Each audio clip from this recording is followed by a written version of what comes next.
Hey, this week I made Jennika from the IDW comics, and I'm going to show you how I did it. So I have a Donnie I'm using from the 2012 series, and to make it easier to take off his belt, I just soaked him in some recently boiled water, and that just softens up the plastic. And then the next step is covering him with a thin layer of matte acrylic varnish, and that's a black and white picture of Jennika. And this is the figure I chose.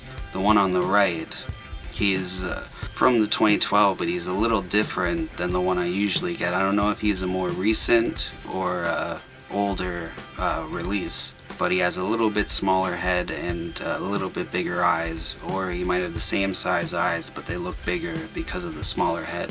I don't know, but he's the one that I chose. And also his color is good. I don't even have to paint his skin because the color I think pretty much matches Jennika.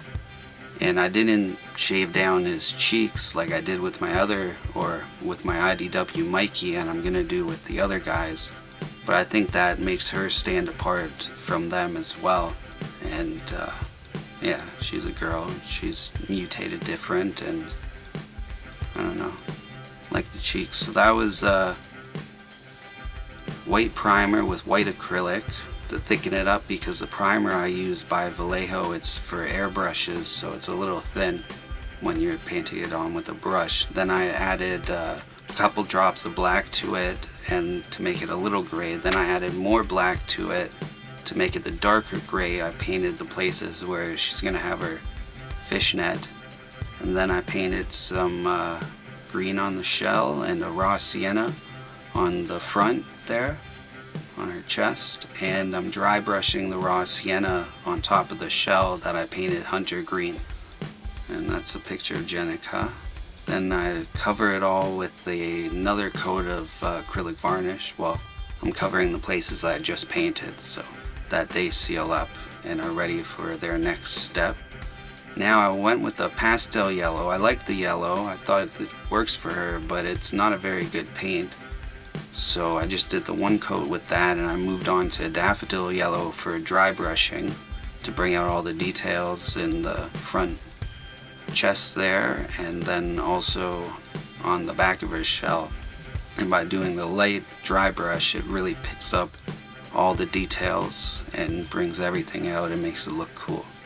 And I do the whole shell because she's gonna have pants, but when they wear pants, for some reason the pants go inside the shell. And that's what I'm going to make the pants out of. It's foam clay, so it works kind of like clay, but it's foam. It takes 24 hours to dry, but it's great to work with. I really like it for making clothes on action figures. And then I'm using my silicone tool to kind of make some folds and like bumps in the fabric, and also to smooth over all my fingerprints, because it'll capture your fingerprints when you're working with it. Now I have a black primer that was also mixed with some black acrylic. It's an acrylic primer, so it mixes fine.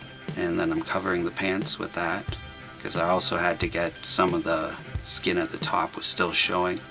Then I was at Walmart and I saw this yellow, moon yellow, and I thought it'd be better for her, a darker yellow. And I already wasn't going to use the yellow I started with. That's her human half and her turtle half there. Now I'm covering everything with a black wash. It's just black acrylic and water. And usually I'd cover it and then wipe some off, but I left it all because that's why I went with lighter gray, because I knew I was going to put a black wash and make everything darker. So I cut out for her shirt, which is just like a scarf that goes around her neck and covers her chest, and glue that down. Then I cut out of an old black t-shirt the cape with the hood, and then I had a strip that I cut out I used for her belt. I wrapped it around 3 times and then tied a knot. Then for her sword, because she's got a skinny sword, I thought I'll do something different. This is a bamboo skewer for cooking shish kebab or kebab, and using my Dremel to sand that down to have some flat edges, and then finishing the sanding with my nail file. So that's pretty good. Now I mark off where I'm gonna cut it. I didn't cut it first because it's just easier to hold when it's longer like that. Now the part I cut, I'm sanding into like a rounded nub, and for her claws I just have, those are pieces from the box of the Bebop I opened the other day, and I'm just cutting, trying to get the same shape, and I cut maybe 15 and just hope that 8 of them will be close enough that I can just use them, and even if they're not, I'll still just use them anyway. I cut off a little piece that they're gonna sit on, and now I'm just making a little notches, cutting off so they have that V at the bottom there like she does in the comics on her claws.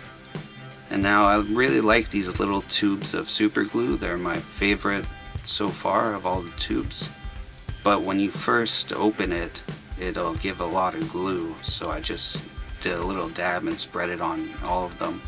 Now I got my black primer mix and I'm painting the sword black, and I'm not too worried about the middle there, but I'm gonna get it anyway. But I'm gonna do a wrap, and I do both sides, the black side and the white side, because this is gonna just prime it for when I add the silver after, and also it'll thicken it up because that was just cardboard I used. Now with my Sharpie I'm just drawing the fishnet lines to make the fishnet design on her sleeves there. I didn't do it on the leg part because I thought you can't even see it anyway. Now I go in with my silver and I paint the sword and the claws with my silver paint, and then the nub at the end I also made silver. And this is a synthetic leather that I cut 2 straps out of because I might get new claws in the future, so I'm making these claws take on and off, whatever that's called. There's a word for it. Now I have these tiny magnets I got off Amazon, and I'll leave a link below in the description, and for pretty much everything I use. And so I glue it on one side, and I have 2 magnets stuck together. Then I wrap it around and put a little glue on the top magnet and then glue the strap. And now for the sword wrap I use the t-shirt material I use for the cape there, and she's all done. That's how I did it. I hope you make your own, or if you liked watching me, I hope you liked watching me do it. I hope you enjoyed the video. Thanks a lot for watching. Until next time, remember, always keep your head up. Peace.